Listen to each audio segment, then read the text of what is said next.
Assalamualaikum warahmatullahi wabarakatuh. Perkenalkan, nama saya Aryana Herawati, mahasiswi jurusan Sistem Informasi tahun 2018. Di sini saya akan menjelaskan mengenai tabel rincian biaya dan juga manfaat. Seperti dilihat pada tabel yang sudah saya buat, biaya pengembangan hardware pada tahun ke-0 sebesar 16 juta. Kemudian, biaya software sebesar 6 juta, kemudian biaya brandware sebesar 20 juta. Lalu, biaya operasi dan pemeliharaan pada tahun ke-1 sebesar 2 juta, pada tahun kedua sebesar 2,5 juta, lalu pada tahun ketiga sebesar 3 juta. Selanjutnya, total biaya. Total biaya pada tahun ke-0 sebesar 32 juta. Kemudian tahun ke-1 sebesar 2 juta. Kemudian tahun kedua sebesar 2,5 juta. Dan tahun ketiga sebesar 3 juta. Kemudian rincian manfaat. Rincian manfaat terdapat manfaat wujud dan manfaat tak wujud. Pada manfaat wujud, terdapat pengurangan biaya operasional di tahun pertama sebanyak 1 juta, kemudian tahun kedua sebanyak 1,2 juta, dan tahun ketiga sebanyak 1,4 juta. Kemudian terdapat peningkatan penjualan di tahun pertama sebesar 1 juta, kemudian tahun kedua sebesar 1,5 juta, dan di tahun ketiga sebesar 2,5 juta. Selanjutnya, peningkatan efisiensi pada tahun pertama sebesar 900.000, tahun kedua 1,200.000, tahun ketiga sebesar 1,5 juta. Dan pengurangan biaya persediaan tahun pertama sebesar 600.000, tahun kedua sebesar 1.100.000, dan tahun ketiga sebesar 1.600.000. Total biaya manfaat, total manfaat wujud sebesar tahun pertama sebesar 3,5 juta, tahun kedua sebesar 5 juta, tahun ketiga sebesar 7 juta. Kemudian yang kedua adalah manfaat tak wujud. Terdapat peningkatan nama baik kepada pelanggan, tahun pertama sebesar 2 juta, tahun kedua sebesar 3 juta, dan tahun ketiga sebesar 4 juta. Kemudian, ada peningkatan moral karyawan, tahun pertama sebesar 2 juta, tahun kedua sebesar 2,5 juta, dan tahun ketiga sebesar 3 juta. Kemudian, peningkatan kepuasan kerja karyawan, tahun pertama sebesar 1 juta, tahun kedua sebesar 2 juta, tahun ketiga sebesar 3 juta. Peningkatan pelayanan pada pelanggan, tahun pertama sebesar 2,5 juta, tahun ketiga sebesar 3,5 juta, tahun ketiga sebesar 4,5 juta. Kemudian, peningkatan pengambilan keputusan pada tahun pertama sebesar 1 juta, pada tahun kedua sebesar 2 juta, dan pada tahun ketiga sebesar 3 juta. Total manfaat tak wujud sebesar 8,5 juta pada tahun pertama. Kemudian, tahun kedua sebesar 13 juta, dan pada tahun ketiga sebesar 17,5 juta.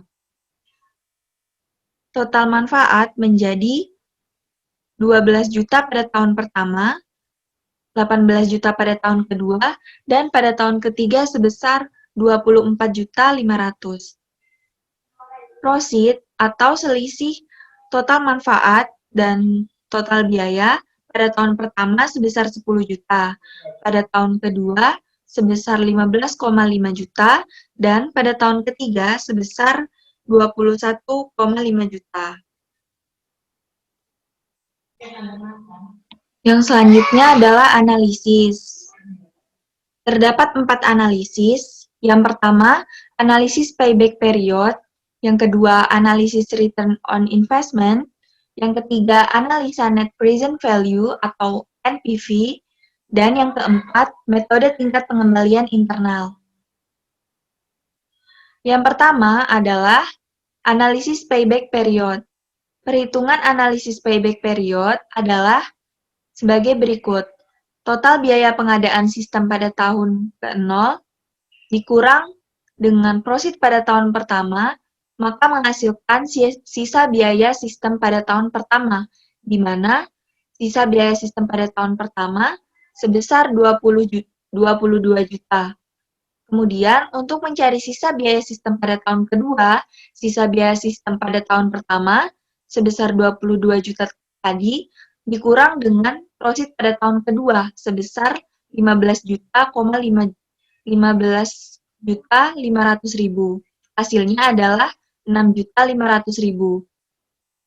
Maka sisa sama dengan sisa biaya sistem pada tahun kedua dibagi dengan sisa biaya sistem pada tahun pertama dikali 1 tahun, maka didapat 6,5 juta dibagi 22 juta dikali 1 tahun. Hasilnya adalah 0,29 tahun. Sehingga payback periode sudah dapat dicapai pada tahun kedua. Adapun secara detail adalah 2,29 tahun.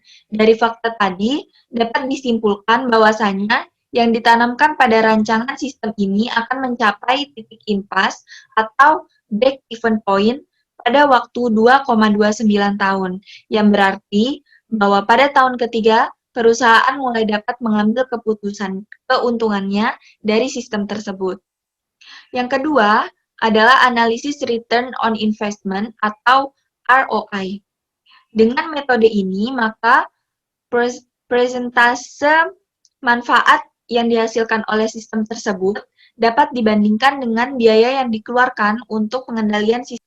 Rumusan dari ROI adalah total manfaat dikurang dengan total biaya dibagi dengan total biaya dikali 100%. Maka ROI-nya sebesar 54.500.000 dikurang 39.500.000 dibagi dengan 39.500.000 dikali dengan 100%.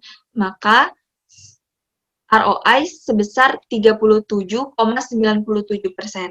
Artinya bahwa sistem ini akan memberikan keuntungan pada tahun ketiga sebesar 37,97% dari biaya pengembangannya, sehingga sistem ini layak digunakan bagi perusahaan ini. Yang ketiga adalah analisa net present value atau NPV. Perhitungan analisis NPV adalah sebagai berikut. NPV sama dengan minus nilai proyek ditambah prosit 1 dibagi 1 per I% pangkat 1 ditambah prosit 2 per 1 ditambah I% pangkat 2 ditambah prosit N per 1 ditambah I% pangkat N. Apabila diaplikasikan pada penerapan sistem, maka perhitungan nilainya dengan tingkat bunga diskonto 15% per tahun, maka fee-nya sebesar Rp2.582.813,23. Dari hasil perhitungan di atas, dapat disimpulkan bahwasanya jumlah keuntungan yang diterima sekarang oleh perusahaan pada tahun ketiga apabila sistem ini diterapkan adalah sebesar Rp2.582.813,23 atau NPV lebih besar dari 0. Maka proyek tersebut layak dilaksanakan. Kemudian yang keempat adalah metode tingkat pengembalian internal atau IRR. Metode ini mencari tingkat bunga yang menjadikan jumlah sekarang dari tiap-tiap prosit dan didiskontokan dengan tingkat bunga tersebut sama besarnya dengan nilai sekarang dari nilai proyek. Misalnya, I1 sebesar 15%, maka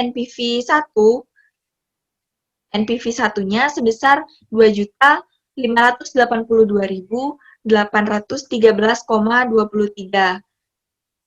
yang mana nilai NPV-nya positif.